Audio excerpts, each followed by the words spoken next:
at first why I was following, the first thing that's interesting about this culture and this community and this lifestyle is like visually, right? So as a filmmaker, as a visual storyteller, when I saw the things that these guys and girls were doing on the bar, which are crazy, it was visually like stunning, like appealing. So that's what caught my eye first. It caught a lot of people's eye. Today I have on Bennett. He created the documentary Raise Up, The World Is Our Gym, where it documents the New York-based calisthenics movement and its spread across the world, featuring people like Giant, the Bartenders, Beast, Hannibal for King, Zeph, the Street Workout Championships, and many more who practice calisthenics across the world, finding out its origins and its evolution and its inspiration. Bennett is a 2-time Emmy-nominated filmmaker, writer, and competitive storyteller, and he hosts a podcast called The Storytelling Lab. We talk about how would he do Raise Up again if he had to redo it today, what was left out of the movie, will there be a Raise Up Part 2, and his transformation on the Keto Diet and how he fasts once a week. Alright, enjoy.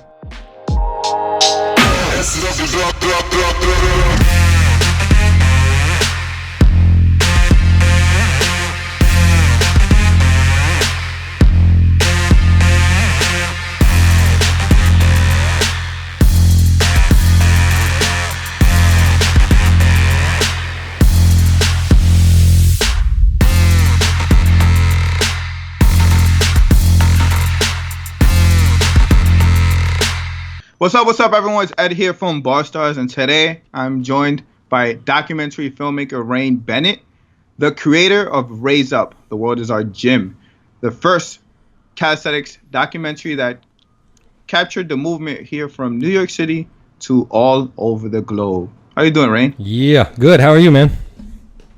I'm good. I'm chilling. So, tell us about the documentary so people that don't know could learn a little bit about it. Well, the documentary basically chronicles what I saw as not the origin of calisthenics, like, in general, but this specific movement that came out of parks and playgrounds that had style to it, that had finesse, that had rhythm, and just it looked like an art form, right? And the first place that I saw that was in New York. And so when I moved up to New York, this is about 2009 or 10, I learned about like the whole community culture that was there, right? There was a lot of different teams, et cetera, et cetera. And then, as you know, it went global, went all over the place. And so, at first why I was following, the first thing that's interesting about this culture and this community and this lifestyle is like visually, right? So as a filmmaker, as a visual storyteller, when I saw the things that these guys and girls were doing on the bar, which are crazy, it was visually like stunning, like appealing. So that's what caught my eye first. It caught a lot of people's eye. But the difference is, what made me want to tell the story of it was the heart of the culture that I saw, okay? It was like a social movement. It was getting people off the streets, out of gangs, off of drugs. Like everybody, not everybody, but a lot of people were having these, I don't know what you want to call them, success stories, or just like turning their lives around through bodyweight exercises. So I was already an athlete and into sports and into fitness, but seeing that it was like changing lives, that's what made me want to tell the story of it. And so I picked up trying to tell the story around 2010, 11, 12. I traveled all over the world for it. And we finished filming around 2015. The movie came out in 2017. So it's been out for, 3 years now, which is crazy. And it's available on Red Bull TV and also Amazon and VHX and a couple other places where you can stream that. The main question: why is it not on Netflix? Why is it not on Netflix? So, there's a couple different reasons, right? First of all, I just want to address, like, as a filmmaker, as an audience member, people tend to think that Netflix is like the end all be all, right? And it's not. It depends on the film. Right now, we're lucky. We're in this fortunate time, especially for documentary filmmakers, that there's a lot of different channels that things can go on, which is great. A lot of your listeners and you yourself may have watched a lot of cool documentaries out there. Netflix does have a lot of. But there was a couple reasons that we didn't try to go to Netflix. One, I mean, it's at that time, you could pay a little bit of money and get on Netflix, but if you had an unknown topic and were pretty much an unknown filmmaker, you're not going to get a deal with Netflix. You're not going to get paid. You're not going to get a deal to put it on there. You're going to pay to get it on there. And since it's a subscription model, you don't get any of the revenue for that, right? And then at that time, I also think that Netflix wasn't in all countries. I think that was a part that played in it as well. So for me, my goal was to get as many eyes on it as possible. Netflix would have been great, but we found a great home in Red Bull TV, which was perfect for this. This is a very like niche film, right? It's about a niche subculture that not a lot of people know about. Okay. So, it just wasn't a fit for us, but Red Bull TV, which is about action sports, and at the time was actually licensing a lot of hip hop documentaries, it kind of was like the perfect marriage for them. And then we wanted to have some options too for people that wanted to own the film. So then we put it on VHX and Amazon and iTunes at the time too. But yeah, a lot of people that aren't familiar with the filmmaking business think that like it's Netflix or nothing. And now I didn't even know Red Bull had a streaming channel before this, right? And there's a lot. There's obviously the big ones like Hulu and Amazon, Netflix, but there's a lot of little ones too that can be a good place for your content. Why do you feel like it was you that had to do the documentary? Well, it wasn't me that had to do it. Why I thought was one of the people who could do it. Why I felt compelled to make this movie was because I fell in love with the culture myself. I became a part of the culture myself. I trained this way. I became friends with the people in the culture.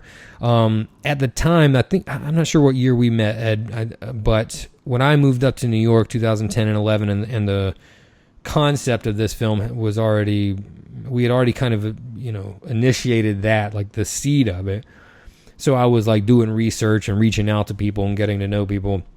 And at that time, and even still now, there were a ton of different attempts to do something with this show, make it a reality show, make it a movie, et cetera, et cetera. And all of them failed pretty much as far as I'm concerned, or as far as I know, because I haven't seen anything out there. And the reason I always thought that was because the people, and I met some of those people, were kind of coming from the outside, and trying to go into this culture. And I think what allowed me to have some success in being able to tell this story was getting on the inside first, getting to know people, being able to train with people and break bread with them. That's what allowed me to establish relationships. And the film was completely like there would be no film without the relationships that I established, like no question. How did you earn your trust among calisthenics athletes? I think by just having my heart in the right place and trying to be as authentic as possible and actually caring about the sport and the culture. I spent time with them. Sometimes it just takes time. I worked out with them. That was the main thing for something like this. Is like if you go in there and get sets with them, even if you're not competing, because when I started following people, I'm following people competing in championships and like the best of the best, right? So I wasn't on their level, but I could hold my own, and I can definitely work out because I enjoy it. So even if I'm not doing crazy flips and tricks and stuff like that, like I can still put in numbers because I got a lot of heart. And so I think a lot of that helped when I had already started filming, but I remember whenever I would do a few things that I could do, people being like, oh shit, like they didn't know that I was kind of a part of it too. And so when that moment happens, you open a door there, right? And so then it just becomes, like I said, it all comes back to relationships. And once you build that relationship with somebody, then you can ask them questions about their lives and why they dedicate themselves to this and what this really means to them, but you have to build that rapport first. And that's part of someone's job as an interviewer. That's why good interviewers are able to get good content out of their people, is they're able to establish a human connection. That's what it all comes back to. So I think time and being a part of the community and actually caring about calisthenics and what it did for the communities and for the world, I think that helped. I saw a lot of people trying to capitalize on it and just like they didn't get it, but they were trying to make a show about it or something like that, right? And I feel like the community members in the calisthenics community sniffed that out easily. They still may have tried to work with him because why wouldn't you be in a book or be on a TV show? but a lot of them never stuck because here's another thing too. Whatever thing you make, the film, the TV show or whatever, you got to go sell that to somebody. And so the people would see this, and maybe they were a director or a producer, and they'd be like, oh my God, I got to make a show about this. And they thought it was cool, right? But they didn't really get it. And if they didn't really get it, they had a hard time selling it to the people who would buy it and put it on, right? And so for me, I just kind of took the ball in my own hands and like said, I'm going to make this film for me and talk about the things that I love about it and just see where it goes and try to get it and do it for the community. Like that, my whole goal from the very beginning was to make a film for the community, not like, let's just showcase what these people are doing. But like my goal, and I hope that I achieved it, was to make something with the same heart that I saw in the community itself. Are you happy with the final product that you have out? Yeah, absolutely. As an artist of any type, you know, you're always your own worst critic, right? And when I had this conversation the other day with a friend. I just finished a short film this summer, and it got accepted to its first festival, and you know, the cast members are all excited about it, and I like it too. But it's like you don't even have time to think about is it good or not. You just want to be better each time you do a thing, right? Each movie make you want to get better. So do I watch it now and think, could have done something even doper here? Of course, you know. This part could have been a little bit better. Like, yeah, I'm always going to criticize it. I haven't watched it in a while. But if it comes to like a yes or no question, absolutely. Like, I love it. But the thing is, when you make something like this, you make it for the audience, and that's what really makes me complete and content and happy with it, was the response that I got, right?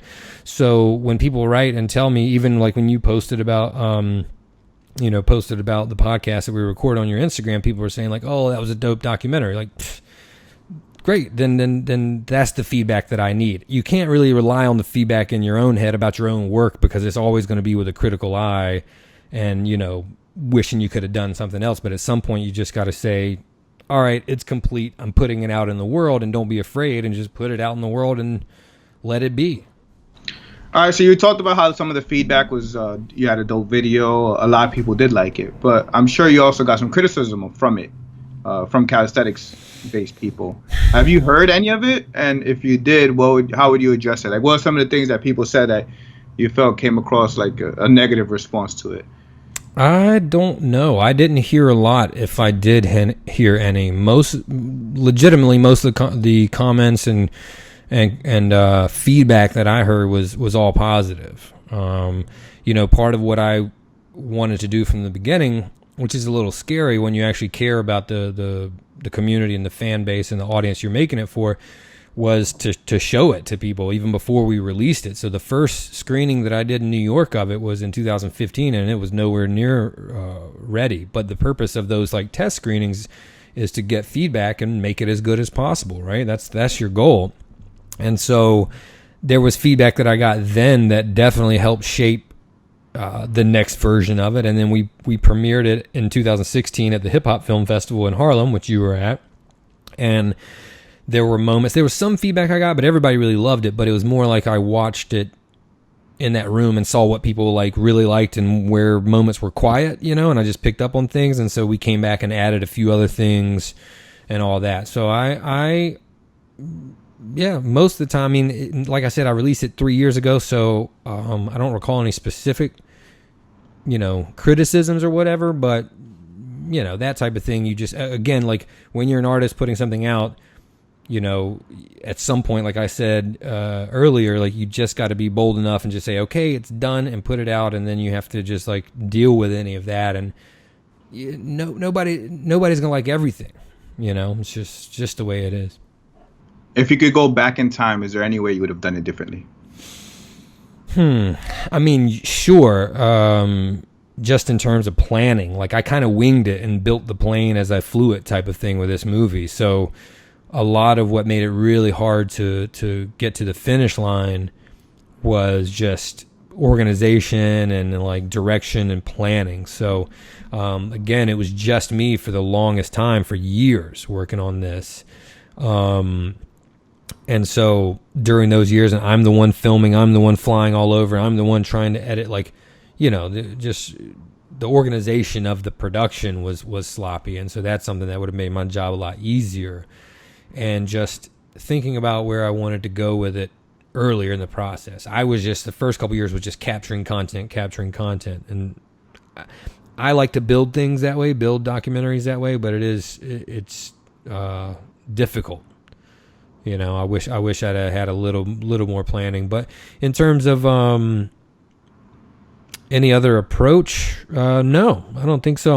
I'm really happy with how it came out, because honestly, Ed, like a lot of projects like these, by far most, thousands every year, don't even make it to the finish line, much less get on a platform where people can go watch it all over the world. Like, that's such a small percentage. And since I've been a filmmaker for like 15 years now, I know how small that percentage is of projects that get made and completed and never seen, and the percentage of ones that get started and never completed. So honestly, it's such a huge win to do an indie, you know, documentary film like this and get to the finish line. It's an even bigger win to get it somewhere where Red Bull's willing to say, like, you know what, we think this has something good enough to where we can take it and sell it to, you know, to our people. So I'm super happy with it, but you know, it was a ragtag, like thrown together type of thing. So I didn't have a lot of money, didn't have any crew, didn't have great equipment. It was all about trying to get to the heart of the story and the heart of the culture and represent that as best as I could. So going back to the question before about the criticism, I've actually heard criticisms from two different sides. So I've heard from European-based athletes saying that it focused too much on New York. And then I've heard from New York athletes saying that it focused not enough on New York. Yeah, so the funny thing, I mean, this is a divide that even making the movie was very clear, right? The Europe and the New York side. And at the time, now America, or the U.S. will say, has a lot of different groups, but at the time, New York was representative of like America, of U.S., right? Now that's not so much the case. You have all these different communities that have their own version, their own culture of it. So that was a line that we had to ride. When I started, first of all, I'll say, like, I don't know how anybody can say that it's not enough New York. It was almost all New York. I mean, this was one city in one country, and this was a sport and a culture that was participated in by lots of countries on many continents, right? So, and if you can add up the percentage of the film, but I remember when it changed at the Street Workout World Championship in the film, and my guess was that that was at like 2/3 of the way through the movie or something. It was an 80-minute movie. So about 50 or 60 minutes was covering New York. And that was for a reason. That's because New York is the culture that I fell in love with, right? This was my story that I was telling. The beautiful thing about storytelling is that you and I could make the same movie with the same resources. 10 of us, 20 of us could make the same movie or about the same topic with the same resources, et cetera, and with the same interview subjects and all that. And all 20 of those would be different stories because it's all about like your own perspective. So this was the film that I was making. Now, I remember specifically when I heard about what was going on in Latvia with the Street Workout World Championships. You went in 2011. I didn't go, but I heard about it, of course, and I saw the pictures. And at that time, what I was telling was 100% just a New York story. That's it. But when that happened, I was like, I would be doing a disservice to this whole community that's emerging if I didn't follow that. Like, now this is all over the world, and if I just told a New York story, you could do an anthology about New York calisthenics. Let's be clear, like a 10 DVD box set. But this was unique, and nobody had covered it at the time. And all of a sudden, there's a world championship that was just put on by themselves. There was no major sponsors behind. So I was like, there's no way I can tell this story and not show that it just went and splintered off into all these different countries. We had to. So, yeah, I mean, I think it ended up being the right percentage for the story that I wanted to tell, because what I saw first and what I fell in love with was the New York culture of calisthenics. Hands down, always felt that way. That's what I fell in love with. But you got to kind of follow where the story goes, and the story went other places. And honestly, we didn't have enough time to dive into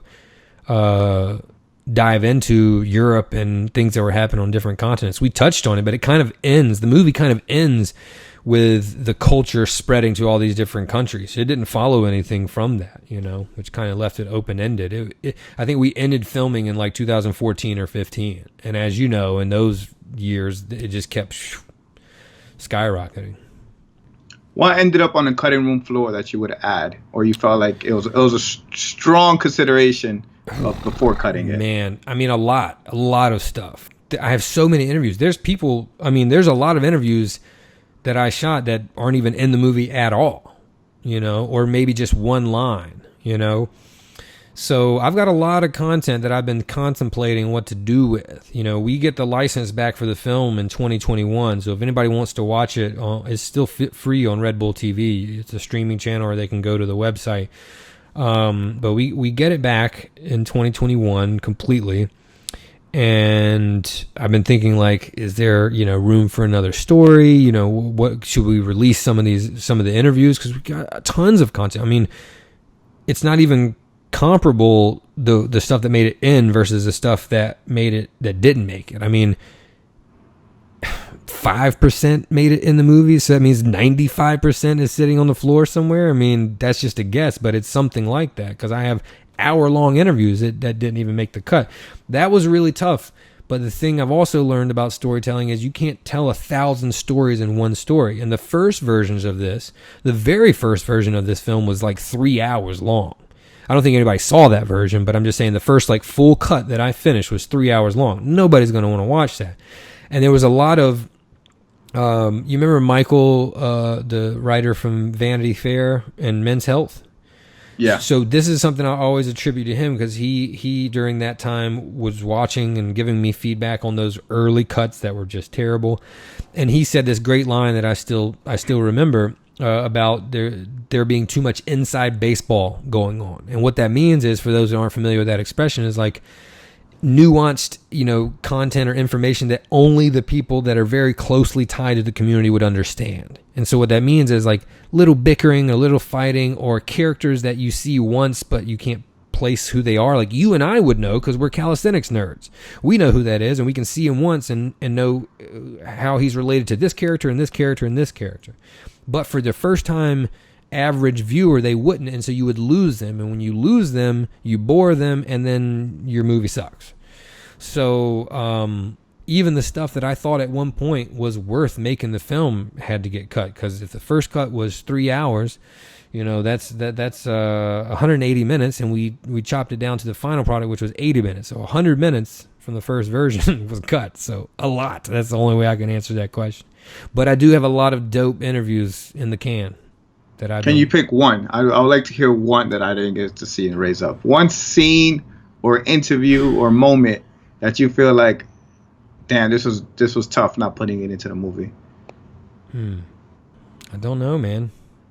I honestly don't know. At one point, this isn't the direct answer to your question, but I'm just remembering some stuff we cut. At one point, we got into the different like Russian federations, like the Morris versus Dennis Menin type of thing that was brewing, and that was just too far out. It didn't have anything to do with our core story. See, the core story was the New York story. So even the people that we followed after that were kind of from that original story and branched off like a tree, But there's nothing. I'm sorry. I know you want a sexier answer than that, but there's not one moment that I'm just like, oh, I hated cutting that I can recall right now. If you'd asked me this question in 2016, I may have a different answer.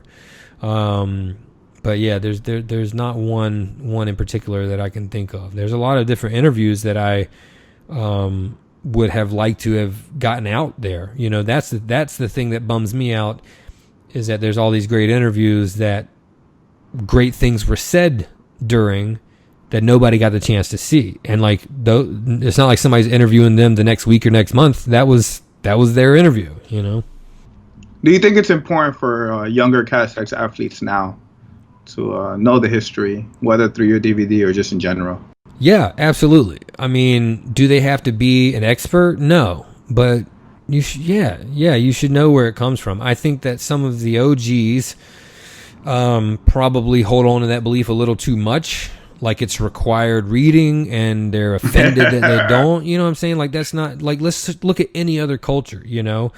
But it'd be like being a football player and not knowing who, you know, Joe Namath was, or Lawrence Taylor. You know what I'm saying? Like, come on. Like, you should at least know something about him. You don't have to know the you know, the tight end from the 72 Miami Dolphins, but, like, you know, you should know the basics. And for me, why I think that's important specifically is not just because we say so, but to understand what's at the heart of this movement and where it started from, and what it really is and what it was, right?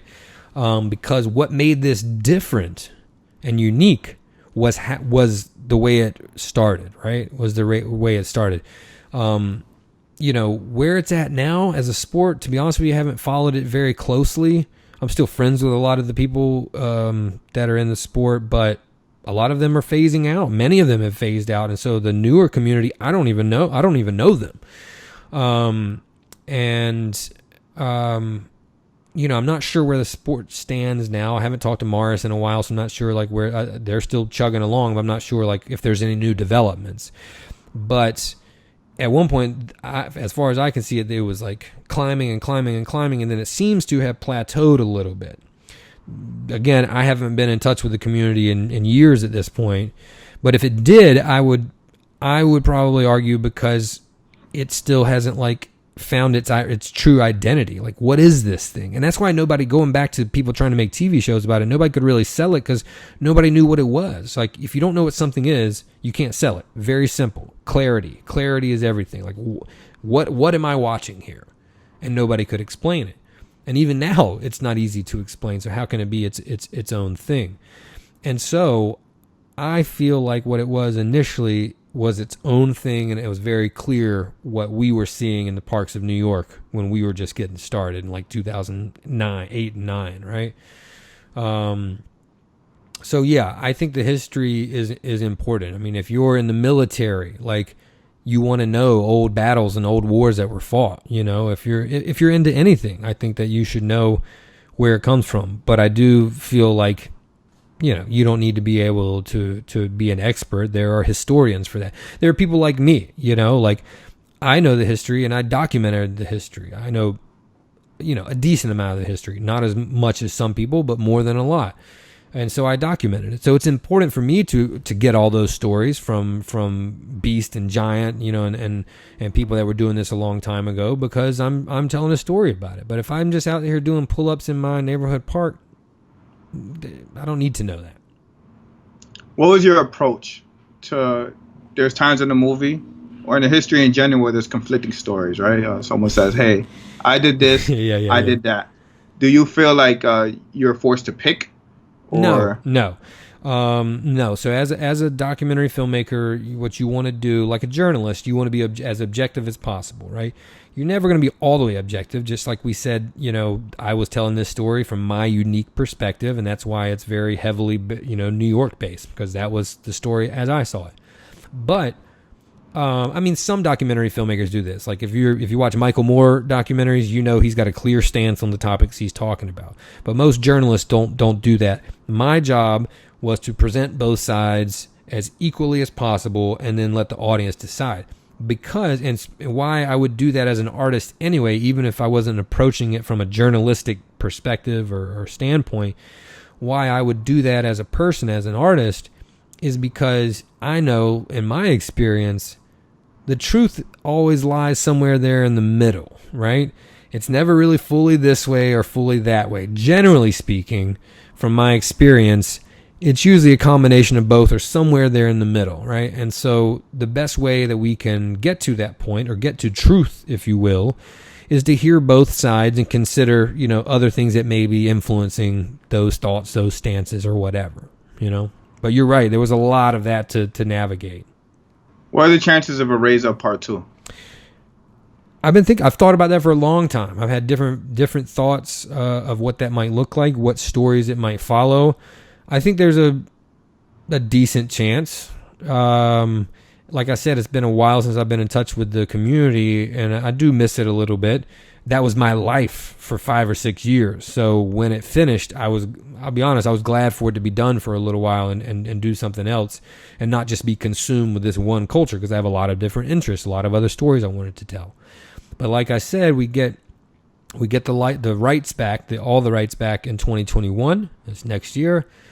And that's made me think about, would I want to jump back into telling a different story, or would I just want to release some of the unreleased interviews, which, we did 1 or 2 of those back in 2017, and they're still getting a lot of views. I remember I put out one with Danny and Al Cavadlo, and like I still get comments on that video. I just put like a 30-minute interview on YouTube.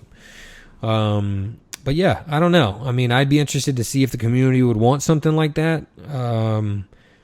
But I would have to think about what story I wanted to tell. What I would want to do is follow a small group of characters and their lives and their journey through this, and kind of show what calisthenics does for people, instead of this piece that's kind of a hybrid, like history documentary, like Raise Up, the part 1, I guess we can call it, was The World Is Our Gym. A lot of that was just chronicling this moment in time.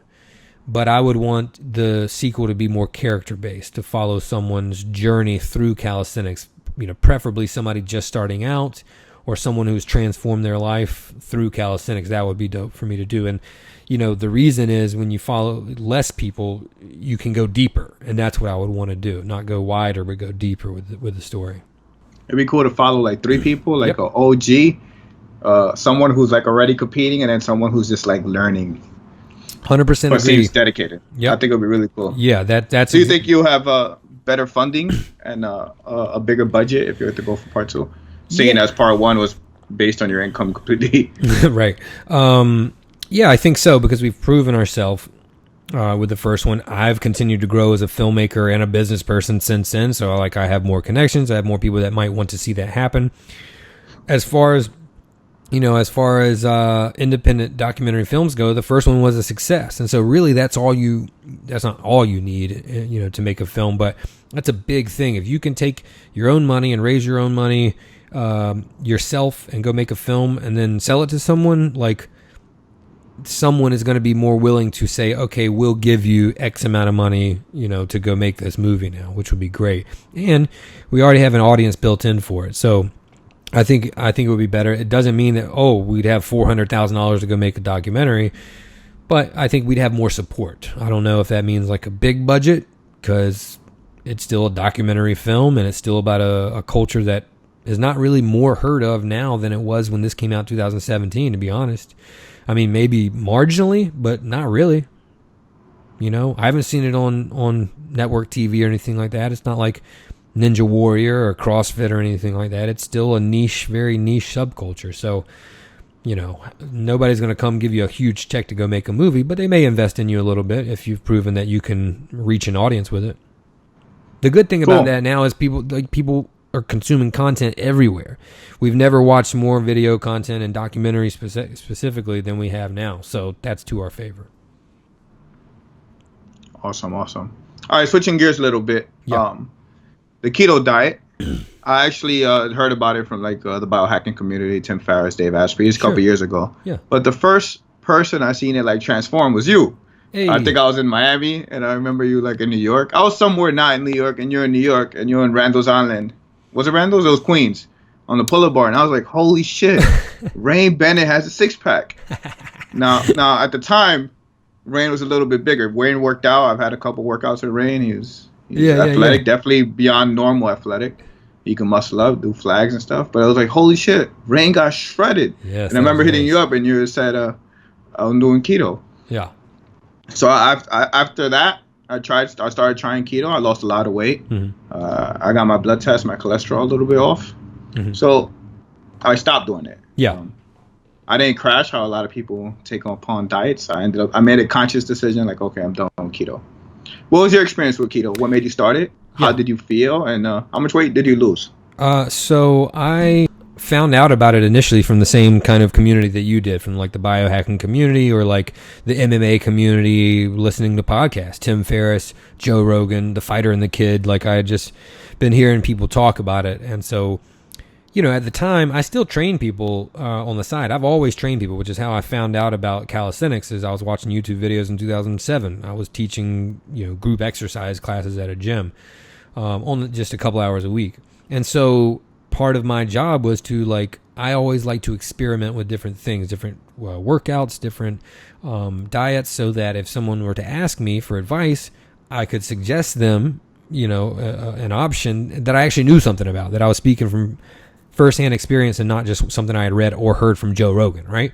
So, so I had heard about it. And I was like, oh, I wanted to try it out. I also at that time got involved with a exogenous ketone company, which exogenous just means outside of the body, because just a few years ago they were able to create a supplement that would put you into ketosis from a drink, from a powder, which was never, since 100 years since we learned about the ketogenic diet, that's not been possible. You had to get there by fasting or eating this really hard to stick with diet, high fat, moderate to low protein and virtually no carbs. It's hard to do that, especially in 2020. So I dove even deeper, learning about exogenous ketones and what ketosis really was, and then I got into nutritional ketosis and measuring my blood and all that, just because I was nerding out on it, right? So there's a couple different things that I realized from my experience. First of all, I just want to say nothing is for everybody, right? I fully believe, and I'm not a doctor, I'm, not even a nutritionist, but I fully believe we all have different body types and metabolize things differently, and what works for one person doesn't work for anybody else, for other people necessarily. I think you got to find what works for you. Keto didn't ultimately end up working for me. One, I'll be straight up with you, it ran through me. High fat diet did not mesh with my digestive system, and it was affecting I didn't want my days to be like that. I did lose weight. I did see some energy. The exogenous ketones was nice because. Wait, could you clarify the running through your system? You're just shitting a bunch. Shit, yeah, like diarrhea, no. What were you eating? High fat. Specifically. Oh, I mean, well, I still eat a lot of avocado, so that wasn't that bad. But coconut oil, macadamia nuts, high fat, so pork, a lot of pork. Cheese, I think I haven't been diagnosed, but I think I'm lactose intolerant. Now I've experimented enough to understand that just cheese just doesn't work well with my body either. I mean, it did when I was growing up, but somewhere along the line, it just started meshing with me. Yeah. And so, were you eating a lot of vegetables? A decent amount of vegetables, but not to the point that that was happening. It got to the point, Ed, why I know that was the issue. Is I literally could eat one thing and experience it, and it was always a fatty thing. So when I started putting potatoes back in my diet, it changed, and the stools hardened up. How long were you keto? Well, it's hard to say, right? I mean, I did the nutritional thing for a month or two, and then I did exogenous ketones for a while. I still will take those every now and then, because here's my second point about ketosis. I think the real, and actually you may dig this because I know you're into this too, I think the real kicker and why the ketogenic diet works, first of all, people say they're keto and they don't even really know what that means. They just are eating like an Atkins diet. But the real thing about the ketogenic diet to me was the fasting aspect of it. So what I really saw my best benefits from was a once a week 24-hour fast. That did more for me than ketogenic diet did. Now, the exogenous ketones really helped make that fast super easy. So that was how I ended up using both of them. But I experimented with the keto diet for a year. And it tracks even now. If I eat something that's too fatty, I get good fats. I eat a ton of avocados, still have nuts, a lot of fish, but cheese and pork. Pork is another fatty meat. Those weren't working with me. And if I get enough fats and not enough carbs, everything will be soft and just watery, man. It was just this. I can't live like this. And so when I figured out that fasting helped me maintain weight, and, I use the ketones every now and then as just a supplement, that was the best recipe for me. So, it's kind of as an analogy or metaphor, people used to ask me, people I would train would ask me, well, what's the healthiest alcohol? I'm like, well, there's so many different ways we can approach that. For me, the healthiest is beer for me, because I come from a long line of alcoholics.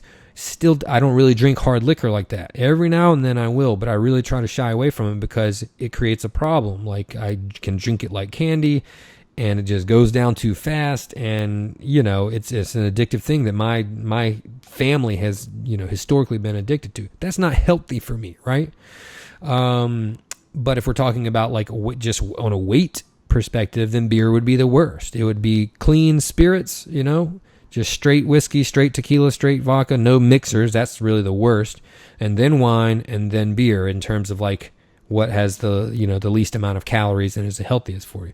So my point is, it's different for different people. It depends on what your goals are and what lane you're in and how your body is made up and all of that, and what you can sustain. The last point I'll make about the ketogenic diet is, and I don't think it's intended to be something you're perpetually on. I think even the real loyalist and truest in that community promote cycling. And that is when I had success and still have success with it if I eat that style, is to do it in cycles. And whether that's a 5-day, 2-day cycle, or like do it for a month or a couple weeks and take some time off, I don't think it was meant for us to be on that consistently. Low carb works for some people, but I know a lot of people that eat plenty of bread and pasta, and they train hard, and they're able to keep their shape. So I just try to, my biggest issue is just like overconsumption, just overeating and snacking.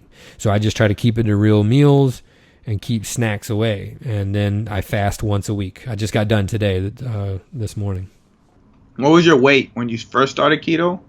Your weight at the lowest point of keto, and then your weight now? My weight, it wasn't a lot. I just lost body fat. Like, I'm only now probably 15 pounds more than I was in high school. I'm about 185 right now. In 2018, I had gotten down to 175, and that was nice. And I kind of hate that I put that 10 pounds back on. But I did. I've had a baby in the meantime. There's been other things. I didn't have it myself, but but when I started keto, when we met, I was probably more like 195. And keto got me to, like, I'd say 181, 180, about 15 pounds. But the look was different, I'm short. And so if I put on 5 or 10 pounds, it doesn't have a lot of places to go. It goes wide, right? So my cheeks get chubby, my belly, holds a little bit, like it is right now, sadly.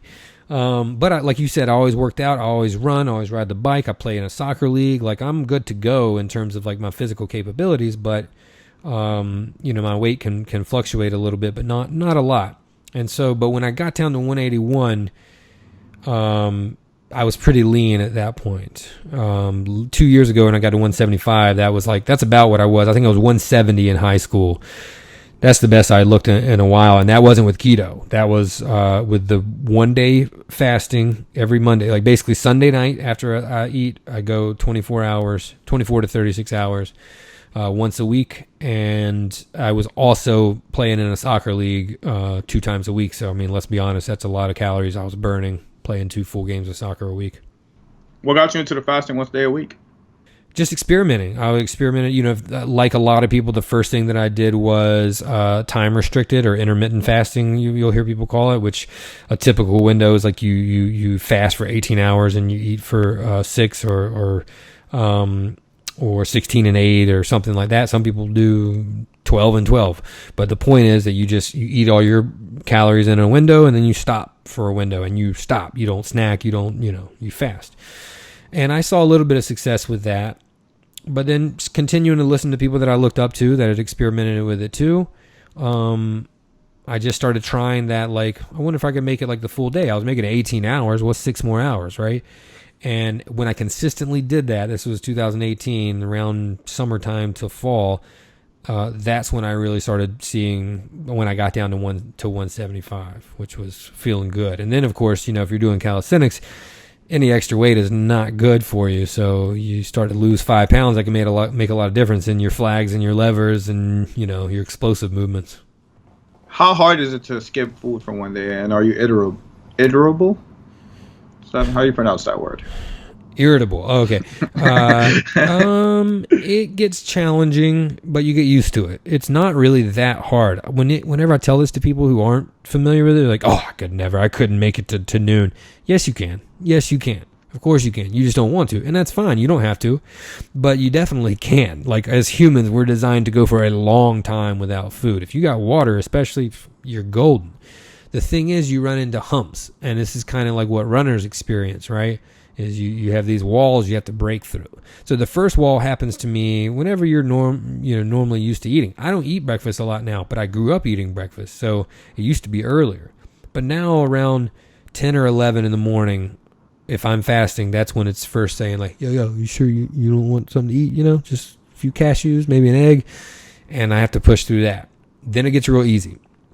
Once honestly, it's like 11 o'clock. Once that shifts, I don't even think about it again until later in the day. I will also add that if you stay busy, it really doesn't mess with you. Lately, we've been in coronavirus pandemic time. We're all at home.